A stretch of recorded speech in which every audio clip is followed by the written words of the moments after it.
स्नातक तृतीय वर्ष के विद्यार्थियों के लिए हिंदी साहित्य द्वितीय प्रश्न पत्र की पुस्तक निबंध निकेत एवं काव्य शास्त्र से हम नंदुलारे वाजपेयी के निबंध साहित्य और सामाजिक प्रगति का अध्ययन कर रहे हैं। 3 पाठ इसके पढ़ चुके हैं।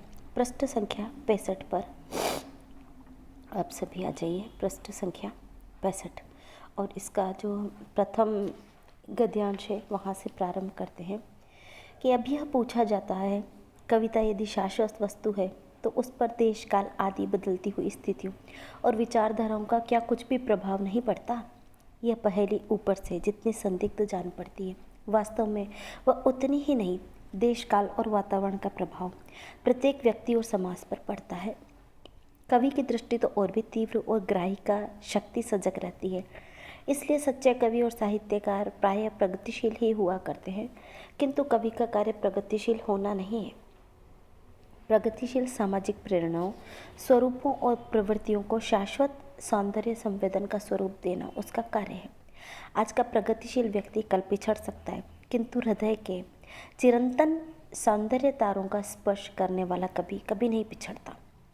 कालिदास और शेक्सपियर, होमर और मिल्टन, वाल्मीकि और व्यास, सूर, तुलसी और कबीर शताब्दियों पुराने हैं, किंतु उनका काव्य आज भी उतना ही मनोरम है जितना वह निर्माण के दिन रहा होगा। पर आज हमें ऐसे समीक्षक भी मिलते हैं जो इन कवियों को अथवा इनमें से कुछ को आज के लिए प्रगतिगामी, प्रगतिशील अथवा पिछड़ा हुआ बतलाते हैं। अवश्य इन समीक्षकों की दृष्टि काव्य पर नहीं बल्कि उस सामाजिक संगठन पर पड़ी है जिसमें वह काव्य रचा गया है। वह समाज के नए रूपों और विचारों के साथ उन पुराने रूपों और विचारों का मेल किसी प्रकार नहीं मिला पाते, किंतु सूर, कबीर, तुलसी जैसी ये किसी महान कवि की कृति में तत्कालीन सामाजिक संगठन का महत्व देखा जा सकता है। और क्या उतने ही तक वह कविता सीमित रहती है? यह आकलन भी इन समीक्षकों को करना चाहिए। ऐसा करने पर उन्हें ज्ञात होता है कि सामाजिक संगठन और विचारधारा का बखेड़ा छोड़ देने पर भी उन कृतियों में जो बच जाता है वह सम्मान की वस्तु है। संप्रति हमारे साहित्य में बौद्धिक विचार का प्राधान्य होने के कारण वादों को प्रमुखता मिल रही है, किंतु आशा है यह ज्वार शांत होने पर काव्य को उसकी नैसर्गिक प्रतिष्ठा प्राप्त होगी। ऊपर मैंने जो कुछ कहा उसका यह मंतव्य नहीं कि कवि और साहित्यकार बदलते हुए समय और बदलती हुई परिस्थितियों के अनुरूप नए विचारों का स्वागत न करें। मैं कह चुका हूँ कि अपनी तीव्र संवेदनाओं के कारण वे ही नए युग के अग्रदूत और विधायक हुआ करते हैं। नई जीवन स्थितियाँ उन पर अनिवार्य रूप से प्रभाव डालती है और नए ज्ञान को ये आदर के साथ अपनाते हैं।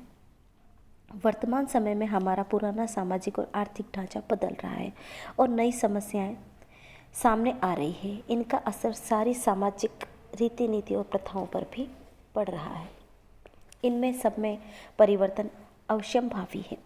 कहना तो यह चाहिए कि तीव्र वेग से घटित होने वाले परिवर्तन के फलस्वरूप ही पुरानी व्यवस्था उच्छिन्न हो रही है। नई जीवन शक्तियों को न पहचाना और प्रगति का साथ न देना न केवल अदूरदर्शिता होगी, आत्मघात भी कहा जाएगा। कहा जाता है इन परिवर्तनों के साथ साथ समाज की नैतिक और आध्यात्मिक मर्यादाएं बदल जाएंगी और काव्य की माप में भी अंतर आ जाएगा। ये दोनों ही बातें भ्रमपूर्ण हैं जहाँ तक उन प्रथाओं का संबंध है जो प्रचलित विधि निषेधों का द्योतन करती है। उनका बदल जाना स्वाभाविक है, किंतु उनके कारण हमारी नैतिक और आध्यात्मिक मर्यादा का, हमारे सांस्कृतिक मान का बदल जाना सिद्ध नहीं होता, क्योंकि वह तो हमारी नसों में व्याप्त है। उल्टा उसकी परीक्षा ही इन परिवर्तनों में होगी। और काव्य पर इन परिवर्तनों का क्या असर हो सकता है? वह तो अमिट सौंदर्य की सृष्टि है। आप पूछ सकते हैं कि बिना मनोवैज्ञानिक दृष्टि से परिवर्तन के क्रमों का अध्ययन किए बिना, नवीन मनोविश्लेषण की जानकारी रखे, संक्षेप में बिना नवीन वादों का आश्रय लिए हमारा काव्य समय के साथ ही कैसे चल सकता है? इसका सीधा उत्तर यही है कि हम इन अध्ययनों से मुंह नहीं मोड़ना चाहते, किंतु हम वादों से भी अधिक जीवन का, चारों ओर फैले हुए जीवन का अध्ययन करना चाहते हैं और इस अध्ययन से प्राप्त सुष्ठुतम अनुभूतियों का काव्य प्रणाली से अभिव्यंजन करना चाहते हैं। इन अनुभूतियों में जीवन का रस और इस अभिव्यंजन में स्वानुभूत सौंदर्य की आभा होगी। इतना ही हमारे लिए अलम है। अंतिम प्रश्न काव्य में वादों की स्थिति का है। वाद तो वास्तविक जीवन संबंधी निर्धारणों और प्रवृत्तियों के बौद्धिक निरूपण है। प्रत्येक वाद की एक सीमा रेखा होती है। प्रत्येक वाद के अंतर्गत समय समय पर ऐसी जीवन दृष्टियां संगठित होती है जिनसे सामाजिक उन्नति और ह्रास दोनों के संयोग इकट्ठे हो सकते हैं। प्रत्येक वाद में शक्तिमत्ता और दुर्बलता के परमाणु समयानुसार घटते बढ़ते रहते हैं। किसी भी बात के साथ न्याय करने के लिए उसकी पारिभाषिक शब्दावली का उसके अभिप्रेत युग अर्थ में युग की ऐतिहासिक प्रगति को ध्यान में रखकर अध्ययन करना आवश्यक है।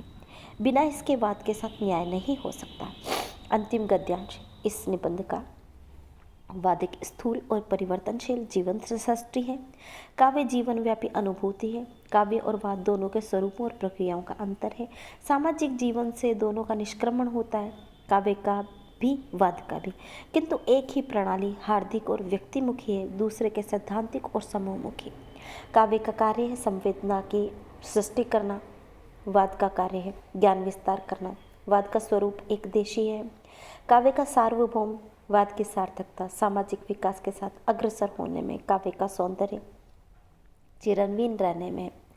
काव्य का लक्ष्य मानव स्वभाव और मानवीय भावना के मार्मिक और स्थायी स्वरूपों का चित्रण है।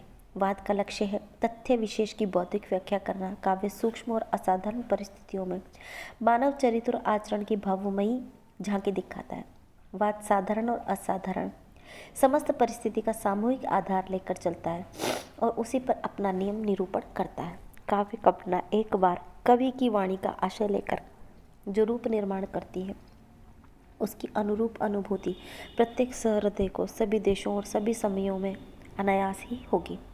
किंतु वाद के द्वारा जिस सत्य का एक बार निरूपण होता है वह नया ज्ञान उपलब्ध होने पर फीका पड़ जाता है, कभी अर्ध सत्य का असत्य भी बन जाता है, और तब उस वाद को नए व्यक्तियों द्वारा नया जीवन देने की आवश्यकता होती है। नए सिरे से समझाना होता है, नया संशोधन और नई उपपत्तियाँ रखनी पड़ती हैं, और इतना करने पर भी वह सदैव पुनरुज्जीवित नहीं हो पाता। अस्तु हम कह सकते हैं कि काव्य और वाद मानव जीवन से संबद्ध होते हुए भी दोनों का क्षेत्र पृथक है। सहकारी होते हुए दोनों की कार्यशैली भिन्न है। आशा है इन दोनों का अंतर आप सभी को स्पष्ट हुआ होगा। धन्यवाद।